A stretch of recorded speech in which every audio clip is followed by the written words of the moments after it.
In this video, I would like to share a couple of tips or things that you can look out for when going on your next city photo walk when the sun's out on a nice summer day. Or in other words, how to make the most of a harsh light in an urban environment, especially for black and white photography. To illustrate these, I will use a couple of pictures I took on my 3 most recent photo walks. So the first thing I want you to do is to look up from time to time. What do I mean by that? In a lot of urban settings, you have high-rise buildings. Think of large office buildings, large apartment buildings, and oftentimes during the day, the sun doesn't really hit the pavement or the ground level, but mostly the sun hits the buildings on top, often creating some nice contrast in between buildings. So the classical shot of pointing your camera upwards and trying to get the tops of the building often creates a nice contrast and a nice composition to get things going, to get you warmed up and start doing some urban photography. More interesting, when we are looking at these buildings, what you'll also see is that the sun is going to bounce the light from building to building, because oftentimes these buildings are made out of a lot of metal. The light will hit the glass and basically create these small pockets of light somewhere else within the scene, oftentimes creating these small spotlights on small urban scenes, which is of course ideal for photography. And the moment you spot these, it's worthwhile to take a couple of minutes, see what the quality of the light is, and if you can place an interesting subject in that scene, yes or no. During my walk in Rotterdam, I have also a nice example of this, where I was walking on a walkway over a bridge, and in the pavement you had all these specular highlights, so small dots in the pavement that reflected the light, and it almost seemed like a starry sky within the pavement. And I tried to amplify that by taking a defocused shot and trying to enlarge these small specular highlights and trying to create a couple of bokeh balls with them. I always try to be on the lookout for how the light behaves in the urban setting, and sometimes you will find interesting light in unexpected places.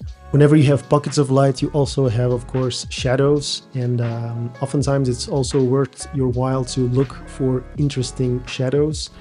These high buildings often create interesting shadows on the ground that you can work with. Some nice contrasting areas in which you can place your subjects. Another cool example from my time in Rotterdam was a facade where you had like tens or maybe even hundreds similar windows with small sunshades in front of them, and the light was hitting it at a certain angle, creating these nice diagonals of light within shadowy areas, creating a very nice symmetry, a very nice example of repetition. I took a couple of shots of that, some from a bit more far away, some a bit more close up, but it's a nice abstract image that you get by the sunlight that interacts with the environment at a certain time of day. Another thing to look out for when looking for shadows or small pockets of light is to look into certain interiors, how the light enters a building. You can have pieces of furniture that create nice shadows on the floor,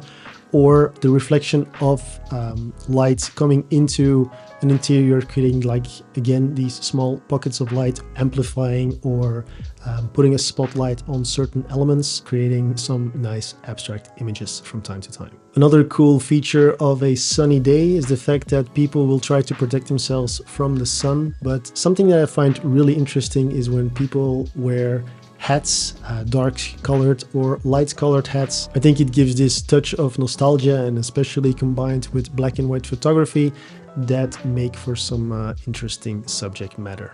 And the last thing to look out for is leading lines, especially the ones that get extra illuminated by the sun, or the ones that are by nature dark and are contrasted nicely when combined with a bright background or a bright surface in which they live. I have a couple of examples of that, especially the one on the bridge where you had the diagonal lines that I used to frame elements from the background. The lines themselves were in shadow, so it's a nice dark contrast with the bright sky of the background, resulting in a balanced image. Or for example, a couple of leading lines towards an architectural building, and I placed one of the subjects on that diagonal. Also a very good technique to look out for on a sunny day. So I hope I gave you a bit of inspiration to take out your camera for the next sunny day and go for that urban photo walk. Make sure to try out a couple of the things that were mentioned in this video, and I hope you get some nice pictures from it. Hope you enjoyed, and see you in the next one.